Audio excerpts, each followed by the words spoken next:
According to Robert Morningsky, they brought the dinosaurs with them to this solar system. As pets? As a food source. A food source. They relied on the dinosaurs as a food source. If you can imagine a species that relies on dinosaur meat, that's what they did, according to Morningsky. Mm-hmm. And so these reptilians that came to colonize Earth, they still see Earth, they still exist. They see Earth as their planet. No? Yes. As the original inhabitants, yes, they think it's their planet. But now, in the course of time, have they adapted to a new form? Are they reptilians that have basically, over time, transformed into humans? Or do you believe reptilians are still a species that exist, for example, underground? Yes, they're underground. What happened was there was a federation of human planets, human star systems, that decided to confront them on this planet because of what they had done in the star system Lyra, which they had destroyed 3 planets and slaughtered 50 million humans. That was the first encounter between reptilians and humans, which was many millions of years ago. As a result of that, the humans had to scatter throughout the galaxy, and some of them came here. And they settled on 2 planets. They settled on Maldek, which was the 4th planet in line, and on Mars. According to Morningsky, the Earth at that time was a water planet. It was uninhabited. So humans lived in this solar system for quite a long time, unbothered by anybody else. Other humans were here before the reptilians came? The humans came to Maldek and Mars, and not to Earth, before the reptilians got here. That's right. Of course, the reptilians roamed the galaxy. They had spacefaring technology for, according to Morningsky, they've had it for thousands and thousands of years, perhaps millions of years. And they finally got here to our system and saw that there were 2 human civilizations living here, and they decided to get rid of them. So ultimately in this war, what was the resolution? Obviously humans are still here, so... The resolution was that their plan was to take over the water planet that we call Earth and make it into an inhabitable planet for themselves in the solar system. What they did was they destroyed Maldek. How they destroyed it is questionable. They had the weaponry to do it. They had a so-called Death Star weaponry, which they used to destroy planets in Lyra. So some people think their Death Star came too close to Maldek and thereby made it explode. Others think they had a weapon that destroyed it. In any case, it turned into an asteroid belt, which we now know. Then as they went by Mars, they stripped Mars of much of its atmosphere. So the Martians, who were then humans also, had to go underground on Mars. And then they came to Earth and they dried it out, made it susceptible to their inhabitation. 2 continents emerged from the water. One we called Lemuria, the other Atlantis. And according to Morningsky, they created the moon, which is an artificial planet, and started to inhabit the Earth. Having done what they chose to do to Maldek and Mars, they now felt unconstrained to worry about humans in this solar system. However, they were hasty in making that decision because the Federation was not pleased with this. And however, according to Morningsky, the reptilians lived here undisturbed for about 200,000 or 300,000 years on this planet. And at that point, the Federation decided to send a race of humans here, which at that time was living in the Pleiades, who were originally from Lyra. So they had been through the Lyra desecration. They were a fierce human race and very advanced. The rest of the Federation didn't like these guys because they were troublesome. So the Federation says, we're going to send them to Earth to confront the reptilians. And that's what they did. And supposedly, that was the first human presence on this planet, was on Atlantis. And ultimately that war resolved with the humans winning and the reptilians going underground. Yes, the Atlanteans, or the Atlans, they were called the Atlans, had very powerful weaponry, and they bombarded Lemuria with electronic pulse weapons of some sort, and ultimately it sank. The whole continent, but according to Morningsky. Atlantis did.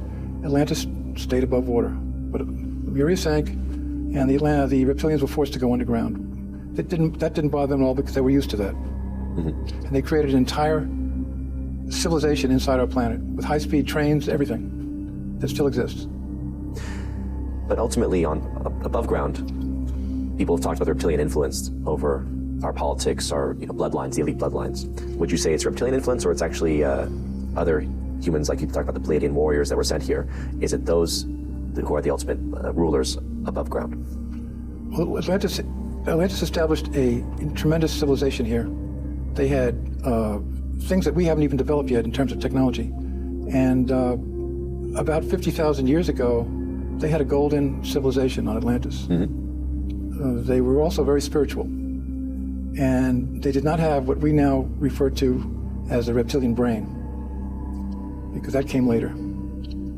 The reptilians then did what they always do. They created hybrids. They created part reptilian, part human hybrids, and those hybrids eventually caused the demise of Atlantis. They became what we call a fifth column in Atlantean society, and ultimately they caused Atlantis to sink as well. And so then now we live obviously in the post-deluge, post-Atlantean world. Right. So the ruling elite are still the hybrid reptilians? No, the Atlanteans scattered throughout the planet. A lot of them went to Tibet, they went to Central America. They had advance notice of what was coming. Edgar Cayce talked about this. He called it the migration of the children of the law of one.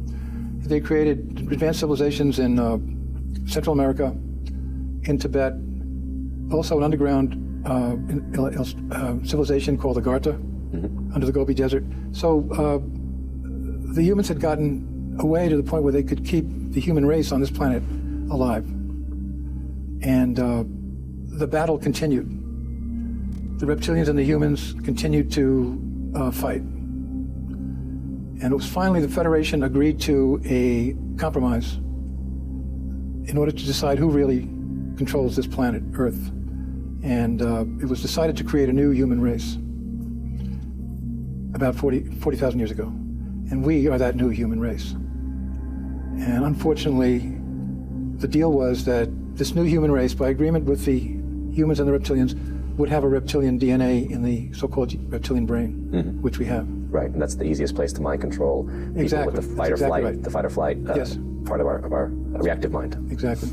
But at that point, you're saying, since then, what has the relationship been like? There's basically a truce that's ongoing between the Federation and the stronger reptilian, probably draconian reptilians, that neither one can intervene too much, or how is it ultimately working out? Well, the instructions given to the first humans were be fruitful and multiply in the Old Testament, because they wanted as many here as possible, and so we have multiplied to the point we're now 7 billion strong. Right. The reptilians remain in low numbers underground. What that number is, I don't know. Alex Collier thinks it's only 1,800. And so the battle has continued, but the reptilians use their perennial weapon, which is to create hybrids. They simply abduct humans, they mix the DNA with the reptilian. They have become what we now refer to as the Illuminati. And they basically run the show here. The reptilian empire, which is very large, and it consists of approximately 21 star systems in this part of the galaxy that they have taken over. And when they take over a planet, they usually turn the inhabitants into slaves. Not direct slaves, but indirect slaves, because they want them to continue to be productive. And we were just going to be part of that empire. Would you say that we are currently under the control of reptilians via the Illuminati? I think so. The Illuminati definitely run the show here. I don't think anyone argues with that. They control the media, they control the banks, they control the educational system, they control religion. What's left? So what is the actual process towards awakening that humans can achieve? How do we kick our rulers aside and activate our own potential? The main advantage that we have is our consciousness. According to an alien by the name of Kyla, who came here from the Procyon system, well, we have the ability to reach into the higher dimensions. The reptilians do not have that ability. That's why they try and keep us dumbed down. If we could raise our consciousness, not very much really, to the point where we see what they're all about and understand what it's all about, the game is over. They can't win here.